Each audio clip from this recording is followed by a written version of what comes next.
So last February, this football player, Dani Alves, he played for Barcelona, PSG, Juventus, all these big teams. He was convicted of rape.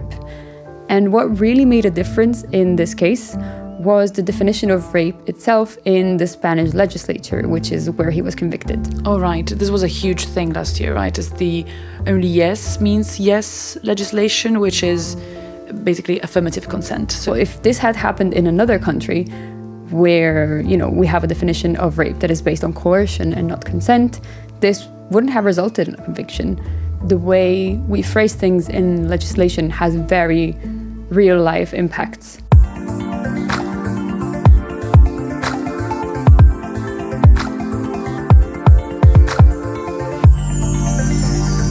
Hi, I'm Renée Bertini. And I'm Elena Pompei. And this is Getting There, a podcast by ENTR in collaboration with France 24 and RFI. We are two Italian journalists, we live in France and we work in English, and we are part of the first generation who could see what a truly united Europe looks like.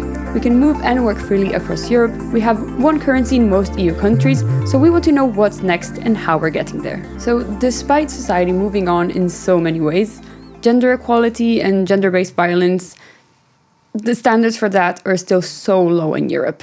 Even just speaking about cases of rape, the European Women's Lobby estimates that only about 9% of cases are reported, and of those, only about 1% end up in convictions. It is precisely because of this gap, which is also a data gap, that it's so crucial that this week they've approved the EU's directive on violence against women. And so today we're getting into it. To help us understand the process of seeing a directive like this come to life, which has taken years, we have Irene Rosales. She is Senior Policy Advisor at the European Women's Lobby. And for the last decade, she's followed step by step the process that led to this legislation being approved. Let's hear it. We've been calling for this directive and to have a comprehensive framework to address violence against women for more than 30 years. When I started working at the European Women's Lobby, which was in 2012, I remember meetings where I was bringing up the need for having a comprehensive legal framework to end violence against women. And we were told by different stakeholders at EU level that this was something that would never happen. That the EU was not about these type of issues that were considered private, but that the EU was about economic policies, about the agriculture, about common policies. It has been a long way to convince these stakeholders that violence against women was a structural issue, it's not a private matter. It was a matter of fundamental rights, and that the EU had already the mandate to address gender inequality. This directive really was a long time coming, and Irene told us that we can consider it as the biggest landmark legislation approved in Europe since the Istanbul Convention, which is, internationally speaking, one of the biggest treaties on gender equality and gender-based violence ever made. Right, except that it's been, over 10 years, 13 years since the Istanbul Convention, and we are still implementing it. So I think that I worry about, as much as this feels like a landmark, what does it bring that is new? What assures us that this is going to be implemented? I know, it does seem like it moves very slow, and it does. But what changes now is that, the Istanbul Convention's principles, or some of them at least, will be implemented in this directive. And this directive is an EU directive. That means that every member state has to comply and has to implement it in the next 3 years. And I imagine, because obviously, the root of gender-based violence is the same, but its displays change. I mean, in the past 5-6 years, we've seen a huge spike in cyber harassment, for example. Is this addressed in the directive, and to what extent? It's one of the ways in which this directive is the most innovative. It's the first text that addresses internationally cyber harassment in this way. Finally. So no more unwanted nudes. Exactly. Or deepfake porn, for example, which is incredibly risen in, popularity over the past few months. Exactly. No more of that. And what is really important, according to Irene, is that it sets basic minimum standards across the EU that will have to be implemented by any country in the bloc or who wants to join the bloc in the next 3 years. So what this directive brings is an extra layer of obligations to member states. The European Commission will be monitoring the implementation, and they will be also launching infringement procedures if they see that the implementation is not done properly. Obviously, something like that means that big changes will have to happen in some countries. For example, in Lithuania, where marital rape isn't even considered as a crime. Article 5 of the directive was supposed to be a really, really important step, which was to give a common definition of rape across the EU. Not only that, but a definition of rape that was based on affirmative consent, which is something that is mandated by the Istanbul Convention, for example. But despite of the provisions of the Istanbul Convention, there are still 11 EU member states that have definitions on rape that are based mostly on force, coercion and threats. And we have ruling of the European Court of Human Rights that says that this type of definitions do not adequately protect the bodily autonomy and the sexual autonomy of women.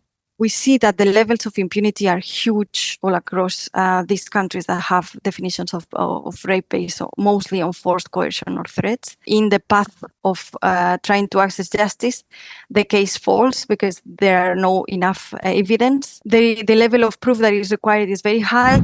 Looking at sexual interactions, not like consensus is like a once and done thing, but as it is a replicated and freely expressed will over and over again, makes all the difference. Absolutely. And also a consent-based affirmative consent-based definition of rape accounts for a response to sexual violence that is completely natural and that occurs in the majority of cases, which is the freeze reaction. When you have these pieces of legislation that ensure that the free will in the surrounding circumstances is what is safe, you get a higher increase in the reporting, as for example in Sweden. They have seen that the level of reporting has increased at 75%. So that means that women, they have enough confidence to break this culture of impunity and go and report. Also, in the case of Sweden, the evaluation, it shows that the prosecutors, the law enforcement, the judges, they are happy with the reform because they can continue with the cases and they can use different type of evidences so that the cases are not dropped along the way. So this is the model that we know it works, where we have evidence of it better protecting the sexual autonomy of women. So basically, the way we define rape changes a whole lot for prosecution. In the countries where affirmative consent models were implemented, like Sweden and Spain, reports and convictions rates have gone up. And this means that impunity went down. This must mean a whole lot for prevention as well, I would imagine. Absolutely, because having a common definition of rape that has the same basis would also help with data collection. I think we lose sight of how crucial it is for policies to advance to have the right data to support it. And data that is not only quantitative and administrative, and there's data that is more qualitative, which would be surveys. And Irene really wanted to underline this. Having in place mechanisms for data collection might be costly, but what they are not taking into account is that there is already a huge cost of violence against women. So the last survey that was done at EU level was done by the Fundamental Rights Agency. It was a definite game changer at the time, but it was in 2014 when the data was released. The data that was collected in 2014 for the survey done at EU level by FRA, the questions around rape were based on the understanding of rape based on forced. So, for example, this data was showing that 1 in 20 women were raped once in their lifetime since the age of 15. So that's a huge number, but it's not showing the full reality because it was based on force. So we don't have the actual numbers of how many women has actually been raped, and with the understanding of rape that should be in place. Gender-based violence is already costing the EU 366 billion euros. Wow. Every year, according to the European Institute for Gender Equality. So that's huge. So it's not even convenient. And it's kind of the same with climate change, right? Yeah, absolutely. Where you say, oh, but these changes cost so much. But what is the true price of keeping that and keeping the status quo, postponing that, yes. right? And, remember we were in the office and we were, working side by side, and the news came that France had basically vetoed Article 5 of the directive, and we were all kind of like, what? Because how did that happen? Germany and France have always been pretty forward in saying that they have progressive stances. Part of their argument was that their legislation already sufficiently covered the issue, so they didn't need to do anything more. And also that there was an insufficient legal basis for this provision at an EU level. This was obviously contested, and there was an open letter that was circulating shortly after, signed by a bunch of lawyers, organizations, and NGOs. And talking with Irene, and we asked her what she thought about this argument. Germany and France are two of the member states that are already party to the Istanbul Convention, and they are already obliged by the Istanbul Convention provisions. It does not sustain the arguments that they were using, and we feel it's a huge missed opportunity. So for us, it does not make sense that rape is excluded. How come you can explain that rape is less of a form of sexual exploitation than female genital mutilation and forced marriage?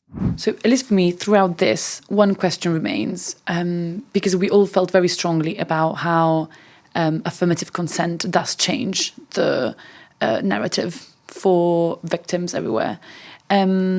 So what I'm wondering is, will we have a chance to reevaluate this text, and how long would it take for this to happen? The answer is a bit depressing, because as everything with the EU, it will take a while. But implementation itself, just that, will take 3 years. The good thing is that the directive mandates a revision of this directive in 5 years' time, starting from implementation. Okay. This means that in 8 years, we'll get the chance to review how much has been done to implement this directive, if it has been properly implemented, and if it needs to have something added to it. For example, a common definition of rape based on affirmative consent. And so what happens in these 8 years? Like, can anything else be put on the EU's plate in terms of advancing gender equality, or is this as good as it gets for the next 10 years? We will keep pushing for violence against women also to be recognized as a Eurocrime, but this directive already recognized that violence against women is a structural phenomenon that needs to be addressed at EU level on a common basis. On our side at EU level, we will keep pushing for the understanding and the expansion of the understanding of sexual exploitation, which is already the Eurocrime that is the basis of this directive, so that the directive gets extended to include all aspects of sexual violence, but also the aspects of sexual harassment in the workplace, the aspect of forced sterilization, which was also a huge demand from the disability movement. So to wrap things up, in terms of getting there, and by getting there, I mean the elimination of gender-based and sexual violence, it's kind of a 3 steps forward, 2 steps back situation, or that's how Irene saw it. But also, she also wanted to underline that mentalities are slowly changing, considering when she got into this line of work, already so much has changed. So hopefully... Fingers crossed. Fingers crossed. Slowly but steadily. Slowly but steadily getting there. Thank you for tuning in today. We'll see you next week. This episode of Getting There was hosted by Elena Pompei and Renée Bertini, produced by Elena Pompei and Renée Bertini, filmed by Guillaume Guin. Thank you to France 24 and RFI for technical support, and thank you to our guest Irene Rosales for her time and expertise.